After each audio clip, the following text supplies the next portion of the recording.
Welcome to the Exam Room Live, brought to you by the Physicians Committee. Hi, I am the weight loss champion, Chuck Carroll, and this is the healthiest half hour anywhere online today. Appreciate you joining us right here on Facebook and on YouTube. So let's set the table for this first day of September. First up, Dr. Jazz is back in the house. Dr. Jasmol Sardana is here to answer your diet and nutrition questions as we open up the doctor's mailbag. So Dr. Jazz, you ready for a little bit of everything coming your way today? Sounds good, Chuck. Thanks. All things are fair game, food and health related. So load up that mailbag now by posting your questions in the comments section, or you can send them to us on Twitter using the hashtag ExamRoomLive. And then also on the show today, from Cooking on the Veg, Tofu Tammy Robertson is here with us today. Tammy is part of the Fight COVID-19 with Food series and a qualified Food for Life instructor and one all-around remarkable human being. Tammy Robertson, can't wait to chat it up with you. Good morning, Chuck. Good morning. But first up, as always, let's get caught up on the latest happenings. Here are your health headlines for Tuesday, September 1st, 2020. And we do begin with a look at the coronavirus by the numbers. Over the past week, the number of new cases down 1.6%. Hospitalizations dropping nearly 10%, though several states in the South and Midwest are reporting an uptick in infections, including Iowa, where 12 counties now have positive test rates above 15%. That is nearly triple the national average, according to the Washington Post. In related news, a new study is revealing obesity to be one of the most profound risks for COVID-19. Data from 124 intensive care units in Europe shows about 9 out of 10 patients being treated for the virus were either overweight or obese. The study also finds 87% of ICU patients with severe obesity required a ventilator, compared to less than half of patients who were not overweight. More on this on tomorrow's show with Dr. Neil Barnard. And finally, in this grab-and-go, ultra-processed food world that we all live in, there is new data showing the cost of convenience could be rapid aging. There is new data today, a study of nearly 900 adults showing that those who ate the most processed food, which contained few whole nutrients, tended to have shorter telomeres. And those are the structures in DNA which are tied to our biological aging. The study also shows those who rely heavily on processed foods tended to snack more throughout the day and had a family history of heart disease, diabetes, and other diet-related illnesses. Let's move on now and jump right into the doctor's mailbag today, switching up the order a little bit. So to help us raise our nutrition IQs, we welcome Dr. Jasmol Sardana back to the Exam Room Live. So don't forget to send in your questions right now. You can either put them in the comments section or tweet them to us at Chuck Carroll WLC or at PCRM using the hashtag Exam Room Live. Dr. Jazz, you ready to rock and roll? Let's do this, Chuck. All right. The first question comes to us from Jill. She wants to know, outside of the produce section in the grocery store, are there any healthy grab-and-go snacks? Yes. So the best grab-and-go snacks that I know are fruits and vegetables. That is the simplest and easiest. They come in their own fancy, beautiful packaging too. But yes, just grabbing fruits and vegetables or having them on hand is a great snack. In addition to that, if you want to pair your vegetables with, say, hummus, and taking care to look at the back of the label of the product that you're using and just being mindful of the fat content in the serving portion that you're going to consume. Dried fruits are a great option. I love roasted chickpeas as a wonderful grab and go kind of snack option, as well as roasted seaweed. And in fact, there have been multiple times where I've had to run into a grocery store and kind of make a meal out of some of these healthy snacks. So those are my top picks. I love me some roasted chickpeas. And the roasted seaweed, I tried that not too terribly long ago. It's not bad. It's not bad at all. No. All right, next question. They're great. This one comes to us from Kimoy on YouTube. Wants to know, do you have any suggestions on how to get the family going on a plant-based diet? Yes. So this, I have to say, everyone's journey is going to be a little bit different. And it's not going to be a cookie cutter answer for everyone, because everyone's different and every family is different. But to help your family get on board with being plant-based, you got to get them involved.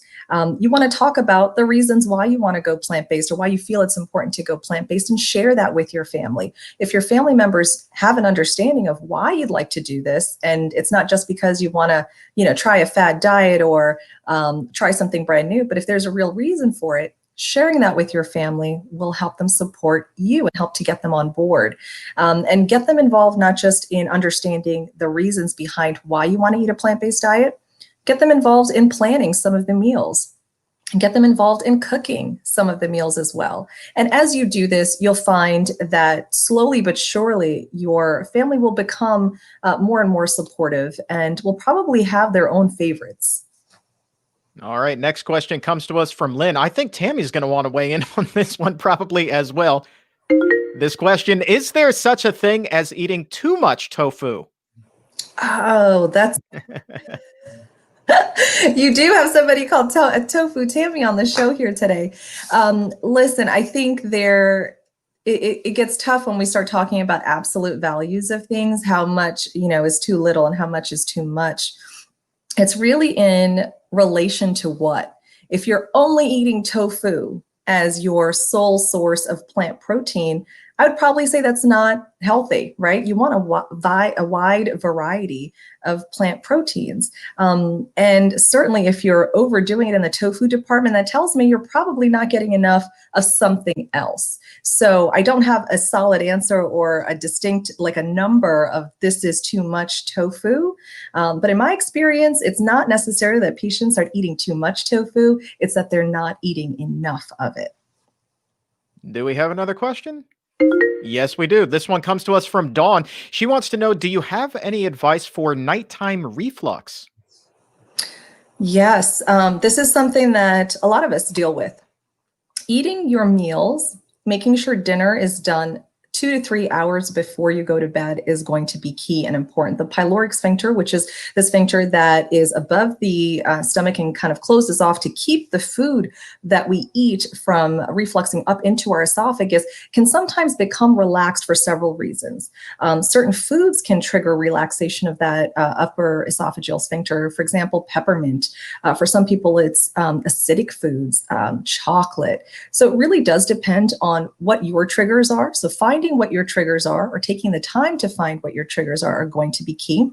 Making sure your meals are well before bedtime, and making sure overall that your health is in good shape. When you are within a normal BMI and you're not carrying on extra weight, we know that extra weight relates and is associated with worsening GERD symptoms. So making sure your foundation of health is good.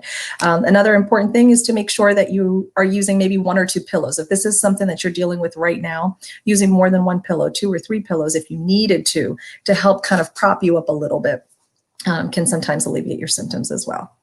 All right, next question comes to us from Leslie. She wants to know, can you address the postmenopausal challenges with weight loss? Yeah, so as women go through that stage of change, our metabolism slows down.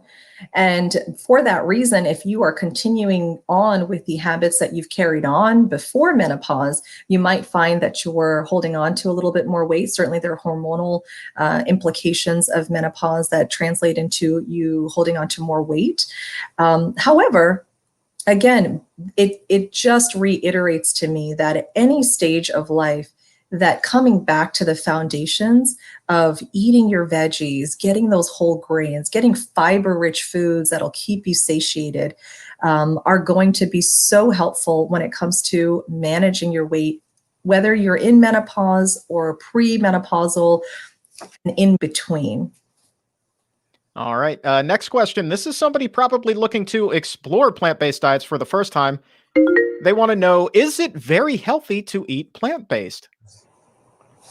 Yes! It is so incredibly healthy to eat plant-based. And I wish everyone could eat plant-based. Absolutely, it is healthy for so many reasons.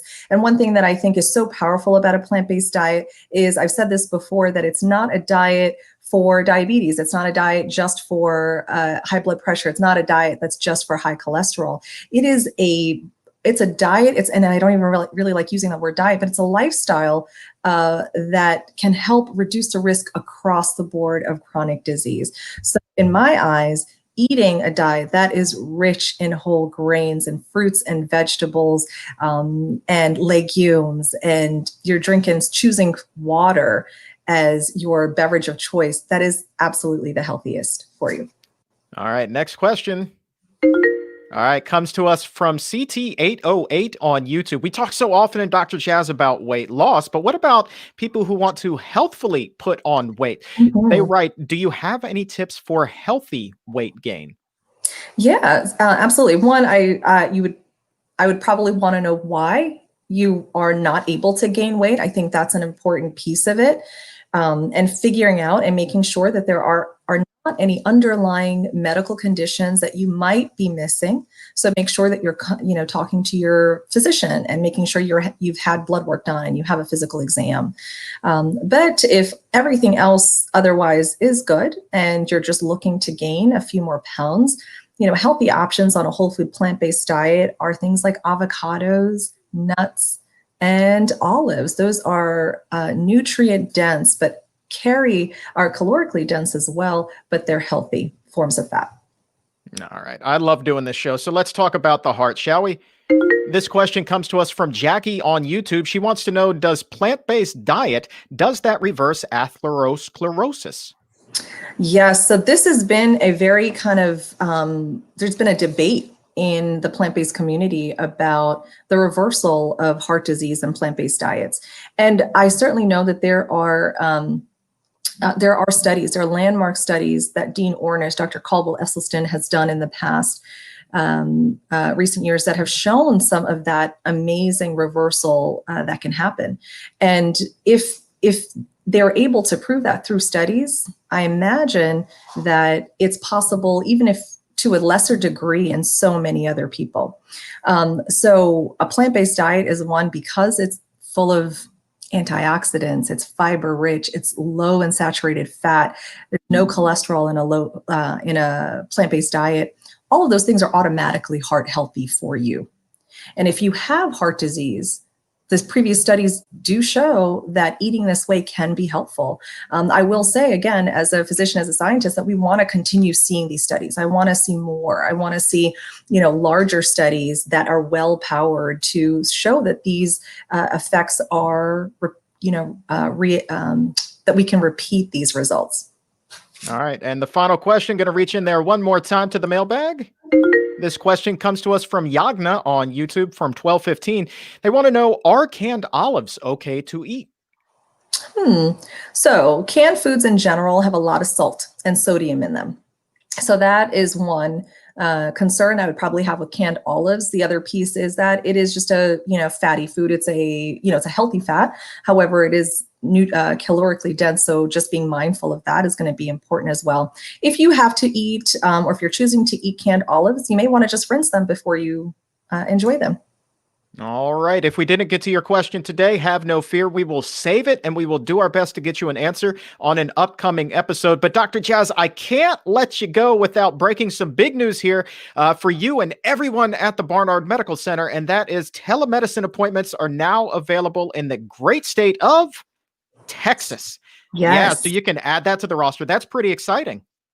It is. I'm really excited about our expansion and that we're able to, share our services with so many people across the country.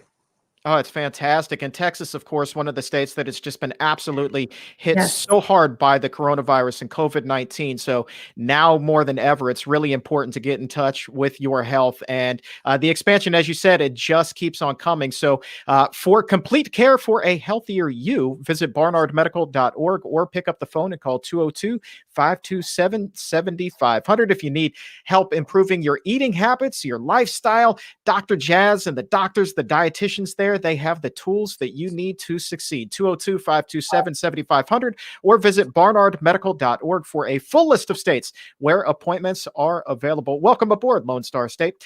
And you can do those appointments right from the comfort of your own home. Dr. Jazz, I appreciate your wisdom so very much today. Appreciate you chatting with us. Thank you so much, Chuck. All right, talk soon. Next up is a remarkable nurse who is making the world a healthier place, one patient at a time. She is a Food for Life instructor. She is the proprietor of Cooking on the Veg, and she is just an all-around amazing human being. With that, please welcome Tofu Tammy Robertson to the exam room live. Tofu Tammy, how you living? I am doing great here in the lovely state of Arizona. Thank you so much, Chuck, for having me. I'm really happy that you're here too. We just mentioned that Texas was a state that was hard hit by COVID-19. Arizona, another one of those states. In your work as a medical professional, what were some of the things that you were noticing? That, people I think are now finally starting to make have the interest in plant-based living and the plant-based diet, because so many people now are realizing, oh, my neighbor has come down with COVID and they have, an underlying disease, or, somebody in my family has underlying disease and has been struck and been hit really hard by COVID. And I think finally, sometimes it takes something bigger than you to kind of spur you on to, hey, maybe this is now the time to make those changes. I want to talk about your story because there was a point long before this pandemic that you sat down and you realized that, hey, I need to make some changes as well. But a lot of that, as I understand it, came from your work as a nurse and just kind of becoming disillusioned by what it was you were seeing with the course of treatment. What were some of the things that you noticed that kind of pushed you in this direction?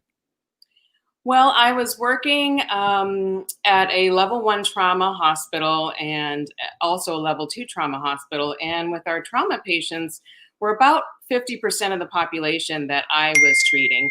We also got, in addition to that, we also had patients coming in who, were having exacerbations of their chronic disease. And so, a lot of times, of course, when you're in an accident and you have a trauma, pills, and procedures, that's kind of the way to go to help you get out of, to help you get out of that situation. However, I noticed that that's also the way we were treating these foodborne illnesses. So I would see a lot of patients with GI problems, cardiovascular disease, high blood pressure, high cholesterol, diabetes, obesity, kidney disease. And all of these have a definite link to, to food. And so I really kind of, felt like in a way I was helping the trauma patients with their immediate problems with surgery and things like that. But I felt like I wanted to do more for those patients who were suffering from these chronic illnesses, the foodborne illnesses, basically. So I got out of the acute care setting and went into an oncology practice. And it was there that I learned the link between chronic disease, specifically cancer, and food. And was really quite surprised because this was not training or information that I got in nursing school. And from there, it kind of spurred me on to become a better nurse to these patients and making this basically lifestyle change with my own family. Yeah. Well, talk to me about some of the conversations that you have with patients. Obviously, if they're coming to you in an oncology center, I mean, they're going to be at their most vulnerable. Do you get the Mhm. opportunity to kind of counsel them on nutrition as you're working with them? Oh, yes, most definitely. When I was working at the oncology center, most of our patients were basically at the end of the rope as far as, with their relationship with their doctors, and their doctors couldn't do any more for them. They had had the traditional treatments. And again, none of those treatments really addressed kind of root cause and, what happens in the body when someone has cancer. And of course, all without pointing the finger, because of course that's very important. But really dealing with dietary change and how to support the body when you're healing, when you're coming off of these type of traditional treatments, and how to help stop the body from making more cancer. And a lot of that has to do with lifestyle, and a lot of that has to do with the proper diet. So all of our patients that were at the clinic were whole food vegan, and that really helped their process and helping and healing to come back from the edge. And those who weren't familiar with the plant-based lifestyle and had not really factored nutrition into the health aspect of things here. I mean, nurses, doctors, by and large, as you just said, not a whole lot of nutrition training. So the likelihood then that anybody got any sort of nutrition advice beyond anything off of a blog or a magazine, that's pretty low. So a lot of people, were they really surprised then when you started to have these conversations? Did you see light bulbs go off in a lot of heads? Yes, I did. Again, these are not things that we're typically taught in nursing school about nutrition and prevention and the power of food. So once I was able to relay that information, to get that information to these patients to help them make that transition, along with other lifestyle changes, they were ever so grateful because this was, information that they weren't getting, with their in the traditional setting with their oncologists. And so making that change and seeing over time the results and seeing them heal, seeing them get better, all with these, and seeing all the dietary changes, seeing them excited about trying new recipes and, oh, I tried this recipe and it was a great recipe, and making changes with their families. It was all, positive, and getting the families on board too. You seem so content now, and I'm wondering, obviously everybody gets into medicine because they want to help. That they're just driven, they want to help their fellow man or woman out. How much more rewarding though is your career now, knowing that you're taking that help to that next level and you're already seeing people respond to the messages that you're putting out there? Yes, it's really, I found my passion. I got into nursing as later on in life after I went to university and studied something completely different. And again, my whole purpose in getting into nursing was to help people. Was always fascinated by the human body. And I really found my niche and really helping to help people heal through the power of food. One of my fellow Food for Life instructors, who was a guest on your show last week, said I'm like the food liaison between helping to show people that the link between disease and food, and how to help turn things around. And it's been just the most amazing journey that I've had with my family becoming a whole food vegan, as well as helping patients and friends and family. And it's just the best. It's just the best feeling ever. And how was it that the family, you got your family to go vegan? Because that was a question that came up on the show recently. Somebody wrote in saying that they were interested in going vegan, but their spouse had zero interest in it whatsoever. And they were concerned that this would either break the diet or break the relationship. So what was your key to success there? It can be hard. My husband and I, when I was working at the oncology clinic, my husband and I we're coming up on our big anniversary.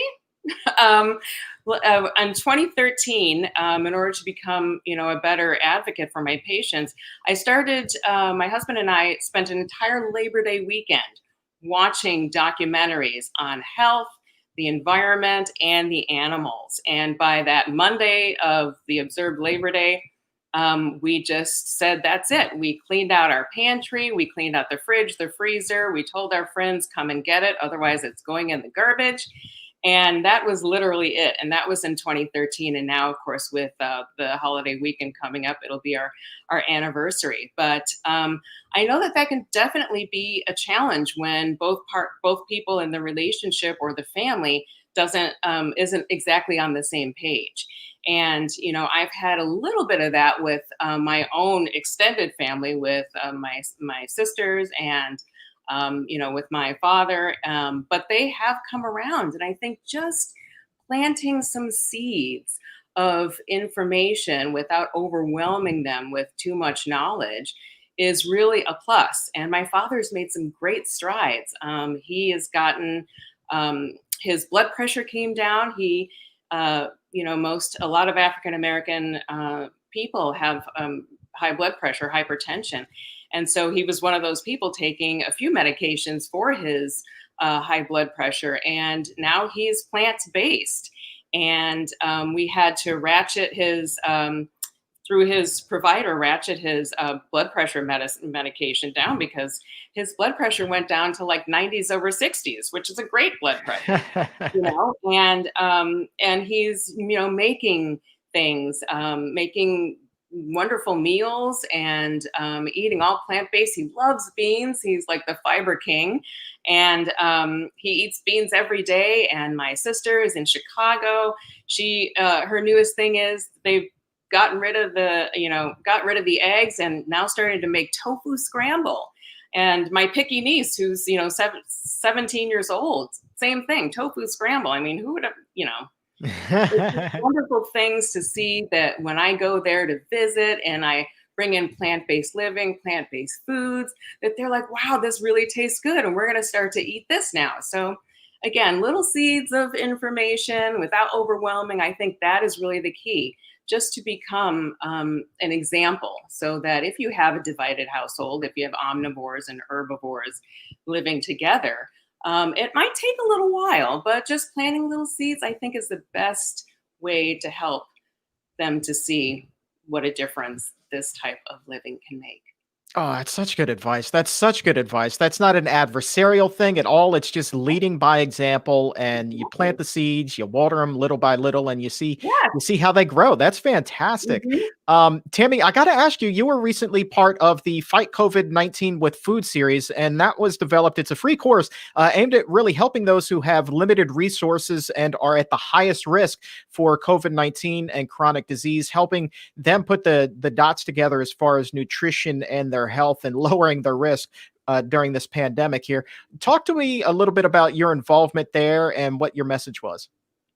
Yeah, so I was a panelist for last Tuesday, which was the kickoff for the Cooking to Combat COVID-19 series that PCRM put on. And I was there to speak about patience and plant-based living, and to add a little bit to, how the things that I do, some of my favorite foods, and how to help those, transition into this type of lifestyle. All right. Now, you also have another big series coming up built around your body in balance. That starts in just a couple of weeks. Talk to us a little bit about what it is you're going to be doing for that over on Cooking on the Veg. Yeah. So actually, next Tuesday, next week, 1 week from today, is our kickoff class on the 8th of September. And our first class is tackling menopause. We're doing a class on PCOS, on thyroid health, another class on hormone-related cancers. So we've got this entire month, every Tuesday, at 2 different times. I've got 6 o'clock Eastern time and 6 o'clock Arizona time on Tuesdays for those courses. So it's very exciting that we're getting 2 opportunities on Tuesdays to join. So hopefully we can grab a wide audience and people who are on different coasts and different areas, not only Arizona, but hopefully they'll be able to join in for this wonderful information, awesome recipes, and of course, the nutrition information. Let me add to this right now, because really, Tammy, you're kind of like so mellow right now as far as like when I first met you. When we first met was a couple years ago at the International Conference on Nutrition and Medicine, and you just came bounding up to the table where we were doing interviews, and you were so full of energy. I was like, who is this? And you're like, I'm Tofu Tammy. I was like, I can get on board with this. This is fantastic. So I say that because like I am sure that your classes are just off the charts energetic and filled with not just a whole lot of knowledge, but positivity and hope. And it's just, I'm sure that they're just flat out a lot of fun. I mean, Tofu Tammy, that's your name, for goodness sakes. How can you not have fun when your instructor's name is Tofu Tammy? Am I right? Am I right? 100%.